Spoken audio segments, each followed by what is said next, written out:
What's up, y'all? I'm Enjoyment Outdoors, and this is my channel.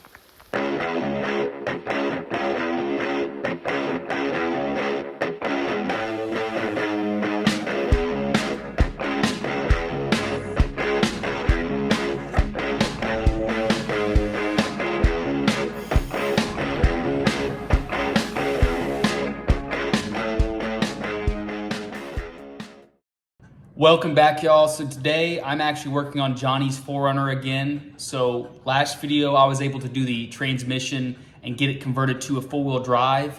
In this video I'm going to convert the shifter in the center console to a four-wheel drive, as well as installing the transmission and getting it drivable again. So let's get into it. I'm going to remove the center console controls.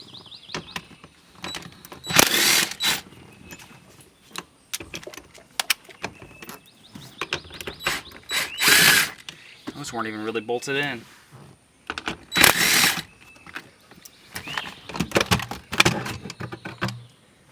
Alright, so I already unplugged it. The only thing I had to unplug was plug B. Now, we got to see what we need to cut for the four-wheel drive conversion. So this is now just one single hole. We're going to need two holes. So I got to see where everything else is. So I'm pretty sure you have to remove this little metal bracket in here. I don't think that's on the other one. Oh, you know what? These are, well, these are just screws. These are not actual bolts. Alright, let's see if we can kind of try to fix this. I took the bracket off the bottom here so we can try to lay this down here and get it like at least a template, or kind of use it as a template to put it where we need it. These back two screws might line up, and then we might put everything else where we need it. Maybe. Yeah, because none of these things line up. Dang. I was hoping they made this better, where you could just bolt it up. Alright, let's see if this works.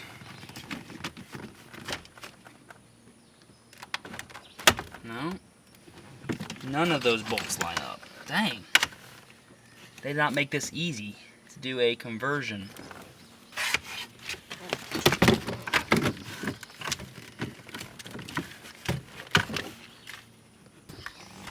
Alright, took all the rubber out. These screws, I think that these things will actually line up with these. So I might be able to just screw that in and get it to line up. That would be great.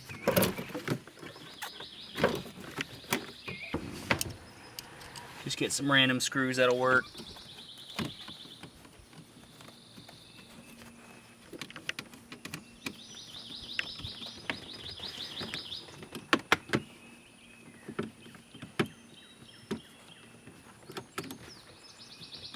Yeah, not a single bolt lines up. If that's, you know, if this is where it fits. So, put this puppy on. Just stick this on. So, this looks to be correct fitment. I think it's close enough, so I think I can mark the holes I need to cut out. I need to cut out a hole here, here.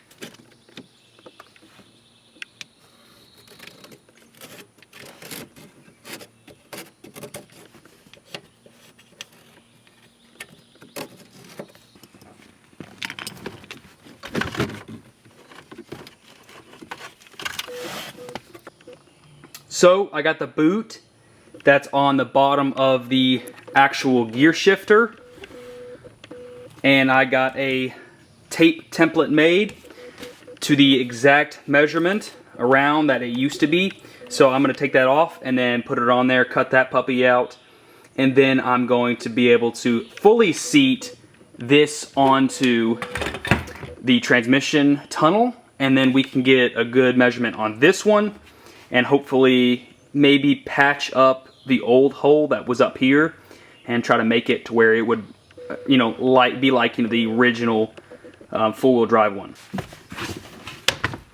I'm gonna actually restart this and clean it up and do it again.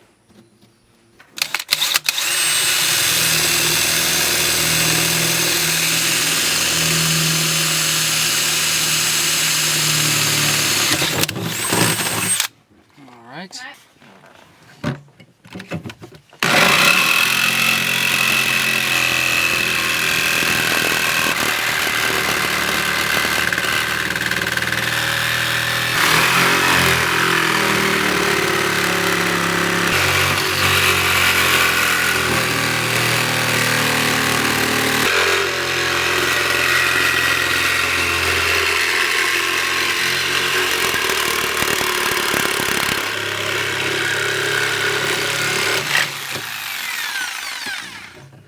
Not the prettiest, but it will work. I didn't use a plasma cutter, it was a cold cut, no grinder, no nothing, so that works. Yep, that works.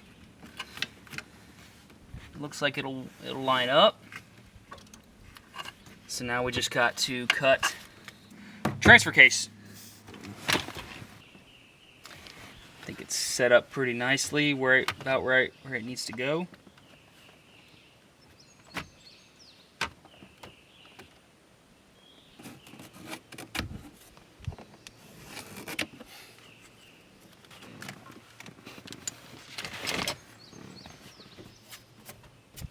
There we go. Now I gotta eat that out. I'm gonna probably use this baby with it as a template again, just to cut that out, whatever I need.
Alright, so I put it all back together. Let's see how it fits.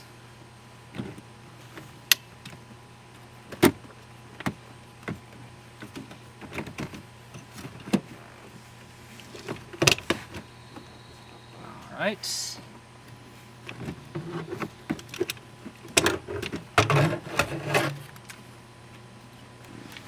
Might see if I can find some rubber that'll go across there and I can stick it in there.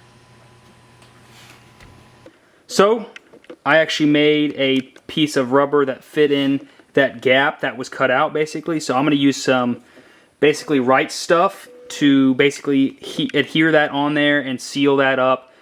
The right stuff will do a really good job about keeping this on there, and I won't have a problem, or at least I hopefully won't have a problem with leaking in that gap. plug's in, that's good. Let's see if we can get it in there.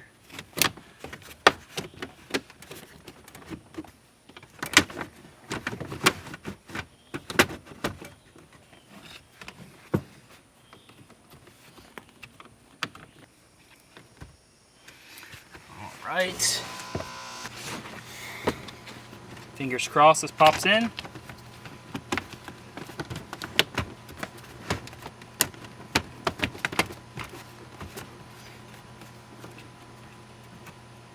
Heck yeah, that fits in perfectly. So now I just gotta pop this off. Oh, I mean, it fits pretty good. I mean, I have no complaints. I'll put a self-tap or two in this to hold this thing down, and then we'll start assembling everything.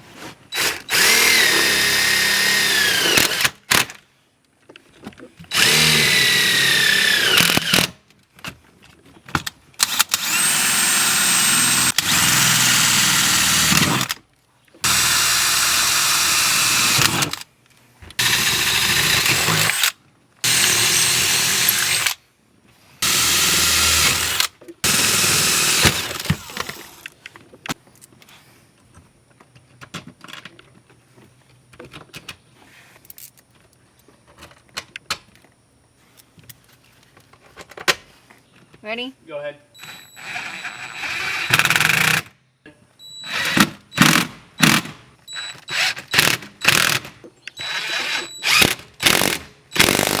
Okay. Ready? Yeah. Ready? Yeah. A little more. Okay.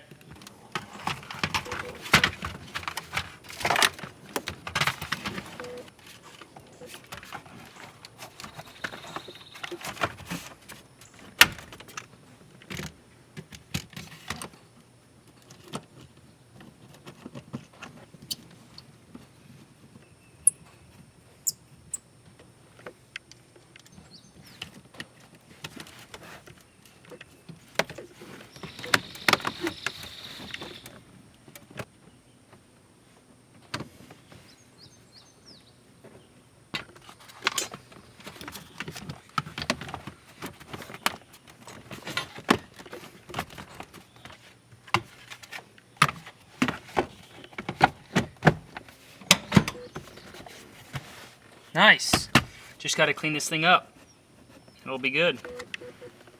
I say that's a successful swap. So, I repaired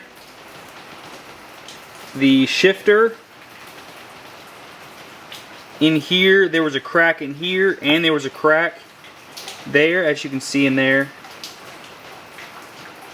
It's gonna be hard to see. Anyway, it was split all the way down the middle, so I used the plastic welder to add some metal, you know, little metal things that you recede inside the plastic. I shoved them in there, and then I used some of the black plastic that comes with it to melt it in there as well. So this should be a pretty good long-term fix.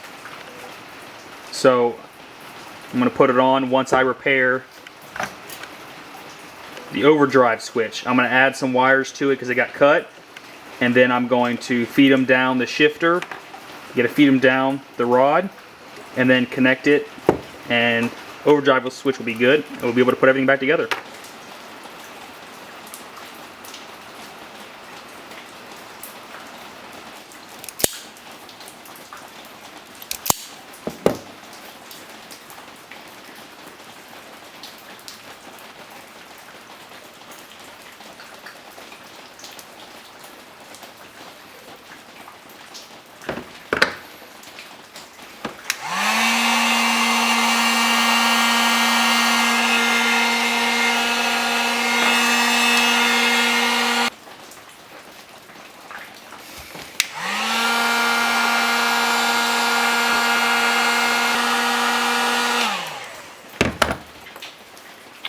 Alright, so I'm going to feed this in here,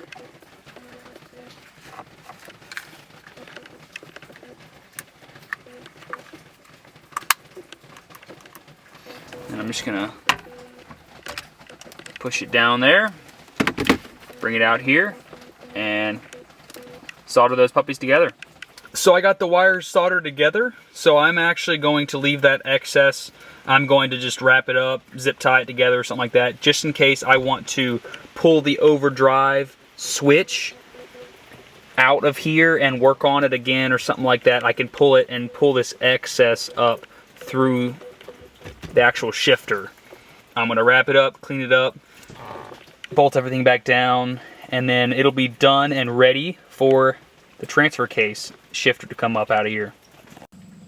Now I'm gonna do the rear main seal, so I gotta remove the flex plate to be able to get to the rear main.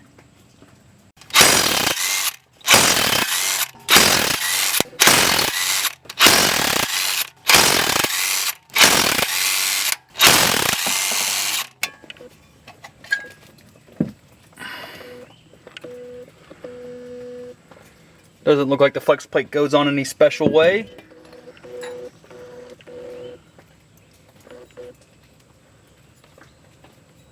There's the beveled edge.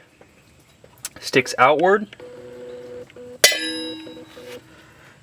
And you know what? It looks like it was leaking. So that was good that I got a rear main. And I'm probably going to do reseal the whole back cover just cause. Just that aluminum piece. Probably take that off and reseal that as well.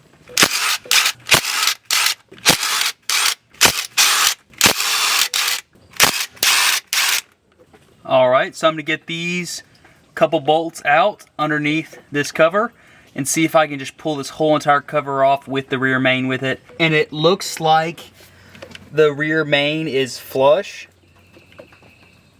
with the aluminum, so that is something to note. No more bolts on the bottom.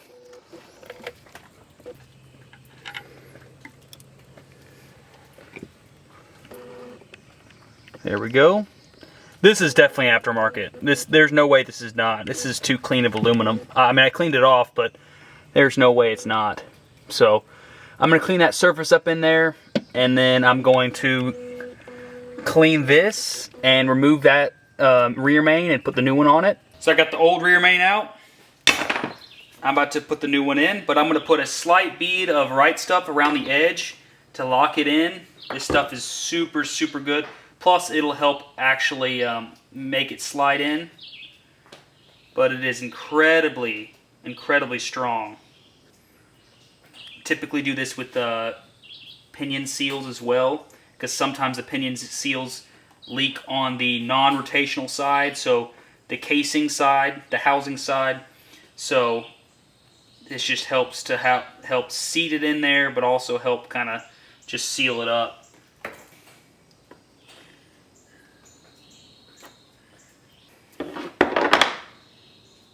Actually,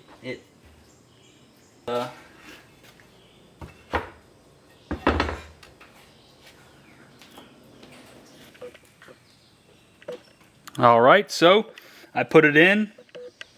I'm going to let the RTV set up for probably 15-20 minutes to make sure it's good and stout.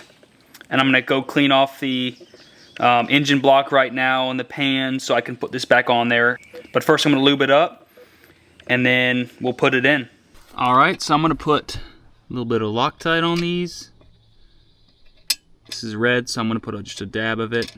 I don't have any blue right now. But we're going to put this puppy on. This little dimple goes on right here.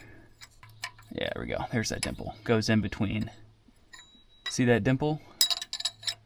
Goes right there. But I cleaned it so it looks good.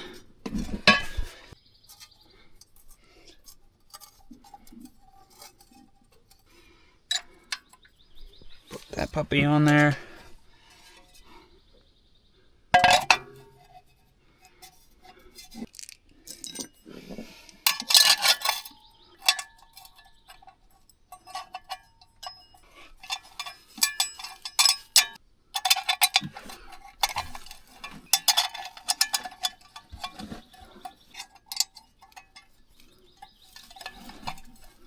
Alright, just gonna use this to snug it up.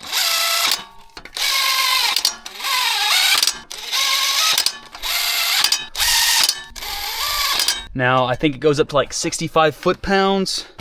Support the bar, because I need you to prevent the engine from spinning. So just hold it against the direction I'm obviously going, which I don't know what that is. 63, all right. Ready?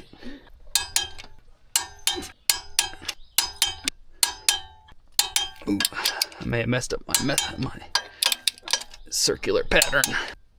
All right, okay, that should be good. You can kind of like wiggle up and down if you need, just a little bit. Okay, cool. Thank you. Time to degrease it. Try to clean off some of this crap.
Time to get the starter.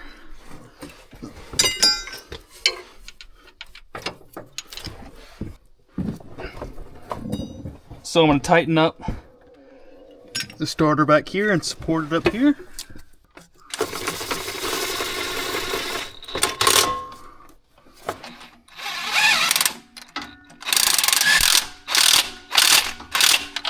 Starter's tight. Now I'm going to get this sucker in there, holds the exhaust, and then I'm going to get these transmission cooler lines in. And I got to figure out how or where this dipstick needs to go to. I may have to reroute. I don't even have the four-wheel drive one, so the dipstick might be a different length.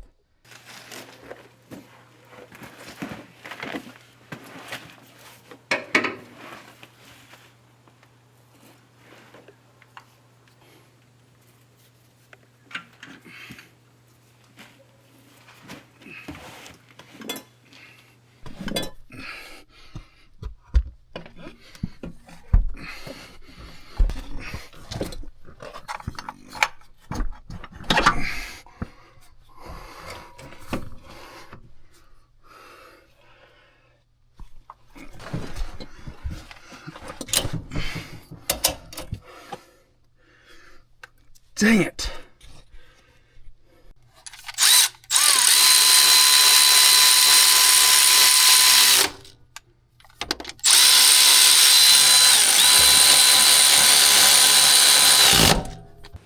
So, unfortunately, I'm going to have to move this cross member. I was hoping that I would be able to just make a bracket forward or backward for the transfer case, but it really ends up in a bad spot. It really just lands just into the worst spot ever. So I'm going to put it, I think I have to move it forward for this, for the bottom of the adapter housing. I'm going to have to cut these off and then bolt them to the four-wheel drive cross member, which I'm pretty sure is going to bolt in right there. Then I'm going to basically grind off some sections on the frame where it should line up, and then I'll weld it. Shouldn't be too bad, but it's just frustrating to have to move it.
One side.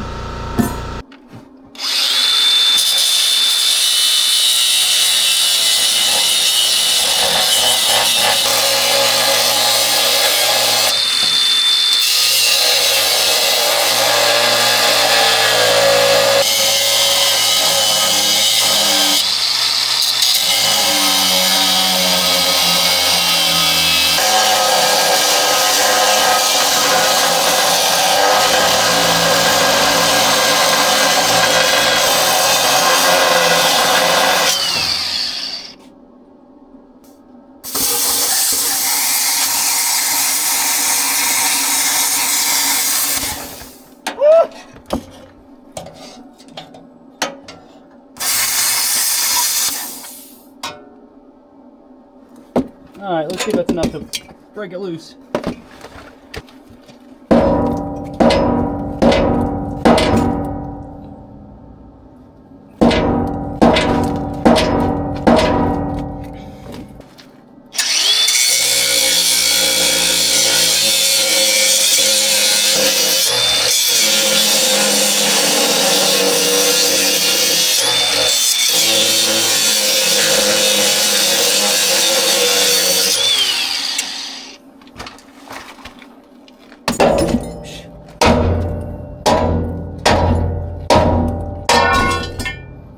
There we go.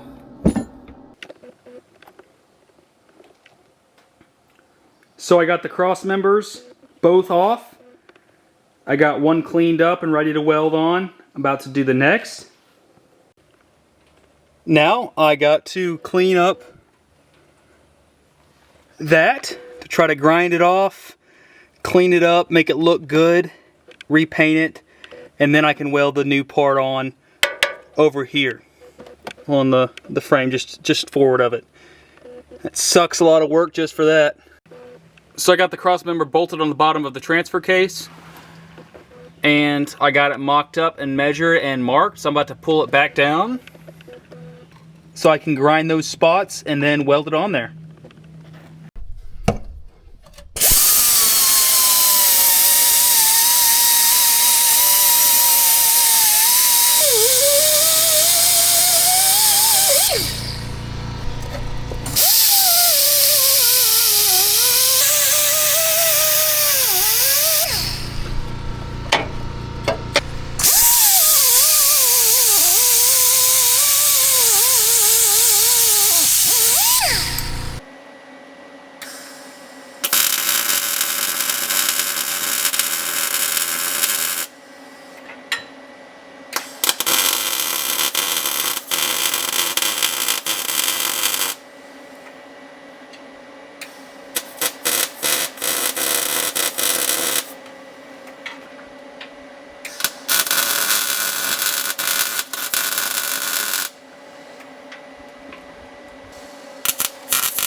So, the frame looks pretty good.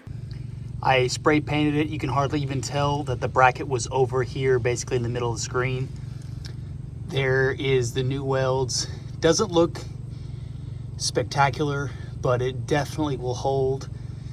I wasn't perfectly vertical. They weren't perfectly straight, but they're good welds, so they'll hold for a long time. But this side looks fantastic. Just a tad bit of pitting. You can't even tell because the small specks of mud, but it turned out great. This side, you can't tell there was ever anything either, because I was able to fill in the divots and grind down all the high spots, and everything looks pretty good. I'm pretty happy with the outcome. Now I just have to finish everything else up. So I got the transmission in and ran into an issue. So here is the upper dipstick tube. So I tried to put this on the four-wheel drive pan of the transmission that I put on this two-wheel drive transmission that I converted. And I thought it would bolt up to the stock location, but it did not. So I figured I needed a different pan. Now it is different than the two-wheel drive. It is deeper, holds more fluid, and I think that's because, you know, it keeps more cool if there's more fluid to circulate, obviously when you're going slower on a trail or something. So I did have to have a deeper pan because I want to make sure it stays as cool as possible. But the pan didn't line up. So I went and bought a whole entire transmission, pan, upper dipstick tube, dipstick, and transfer case. Basically everything to swap this.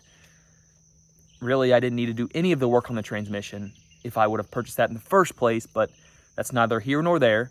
But if this transmission works out great, I'm going to sell that thing probably for a profit, actually. But anyway, it actually uses the factory upper tube and just a longer dipstick. So I got it bolted up. As you can see, I got the filter sticking up, and now we can fill it up finally. It's been sitting here on blocks for a couple more weeks after I got the transmission in. Also, I got bolts for the rear end, not the factory bolts, but the drive shaft is fully bolted up now too, which is great. So once I get this fluid in, we can test drive it. Make sure the transmission's good. So I got some of the Valvoline Dex/Merc. It's rated for Dextron 3, which if you look at the dipstick, it actually says Dextron 2, but pretty sure I was told by Toyota service department that you could put Dextron 3 in it. So that's what I'm doing, and we're gonna fill her up. Look at that pretty fluid.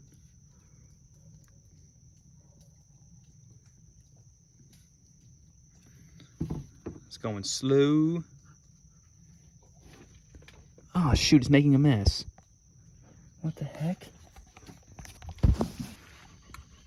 So I got the transmission filled up to the cold mark, which obviously it's not running, and you check it when it is running.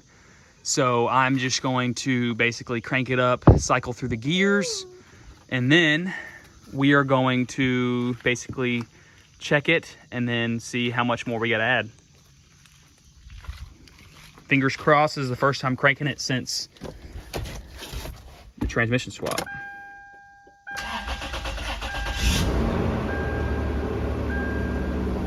Started right up. That's good.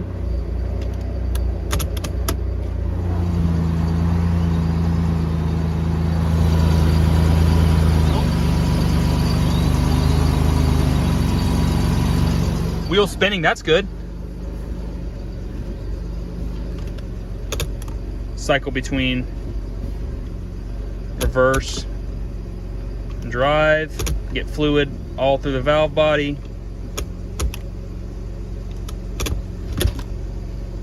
Let's see if it goes into reverse.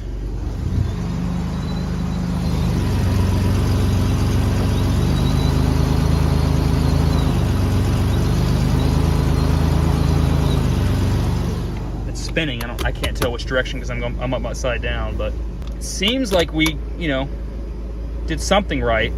Now it doesn't mean obviously something won't happen, obviously, but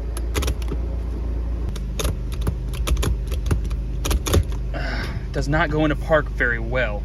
Don't like that. This thing's a little jank. the repair job I don't think is holding up well. We may have to get a whole new mechanism, or at least a new top.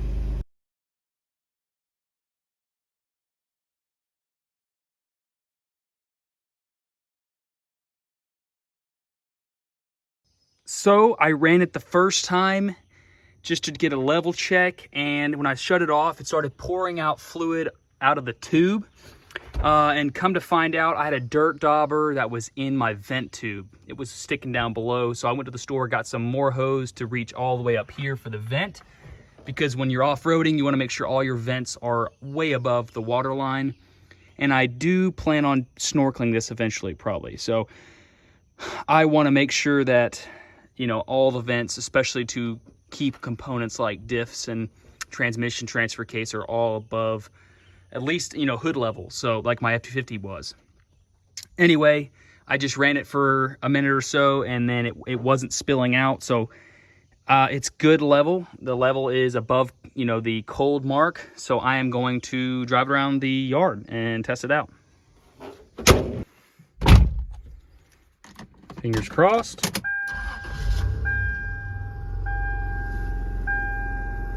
I can hear that.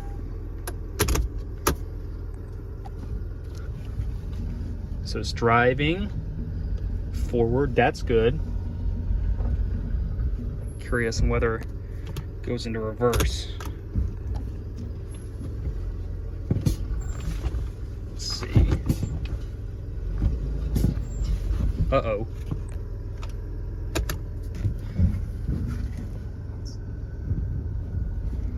Let's see. Let's get the level surface. Okay, now I can test it. That should be neutral, unless some of the linkage is wrong. Uh-oh. Let's see. That's park. Uh-oh, I think we might have a huge issue. That should be reverse. That should be neutral. What the frick? That's drive. Everything is forward driving. Oh great, this is fantastic. We might have a major issue here. That everything is freaking front wheel drive or forward driving. Even neutral. Crap. I screwed this transmission up, I think. So the solution for the problem on the transmission is something I actually showed in the previous video when I was assembling the transmission, and that had to relate to the gear shifter. So as you go through the gears, park, reverse, neutral, and drive, and too low, it basically controls basically a piston that goes in the valve body and basically selects certain openings in the valve body. Well, I didn't line the pin on the actual gear selector to that piston or whatever it was called, and so it wasn't actually selecting it. It was just hitting the top of it. So I had to pull the transmission pan back off, and of course that meant emptying all the fresh fluid. Then I had to take the valve body off, realign everything, put the valve body back on, which can be very difficult because of all the springs. There's 4 sets of valve body pistons with springs, and you had to get that lined up as well as the gear shifter selector, and it's a huge pain with it in the vehicle. So just make sure you do that correctly if you're doing this out of the vehicle before you put it back in. Anyway, I got it back together. All right, so I filled it up with the same amount of fluid that I had. Oh.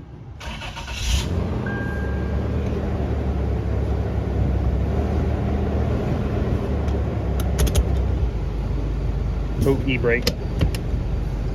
We got obviously drive.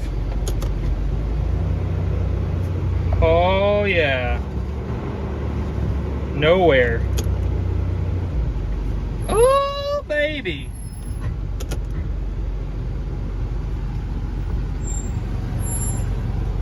Neutral.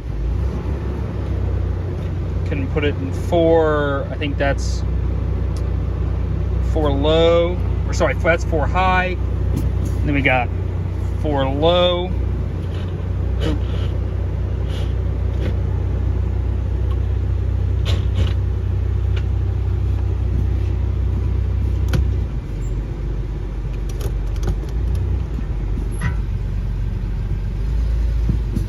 Reverse.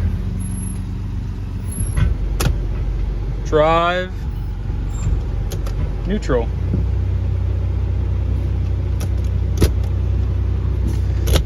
Oh, now we got 4 low again, or sorry, 2-wheel drive low. It previously was not going into 2-wheel drive low. First test drive.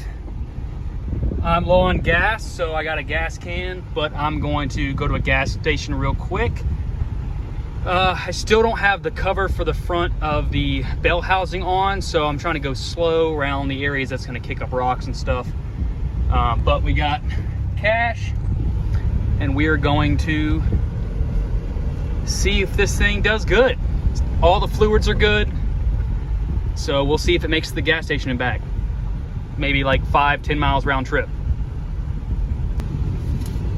So I'm about to get on the asphalt road, get up to speed. Let's go. That's second gear.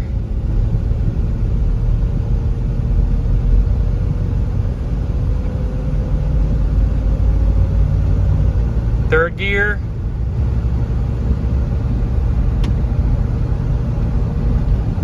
Fourth gear. I don't know how many gears this has. I think it's only like 4 or 5 maybe.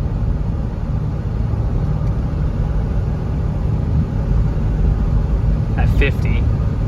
It's pretty good. Let's click on overdrive off. Never mind. Overdrive. Let's see. Oh, there's I think that's 5th gear. We're in 5th gear.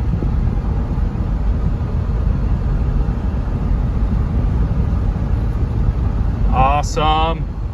Everything seems to be normal. We'll see in a second. So I got it in 4 low, and it is actually a steep road, and it is crawling forward. Oh, I'm sorry, buddy. It is in 4 low, and I'm not having any problems with well, it seemed like a hard shift right there. We'll see if it...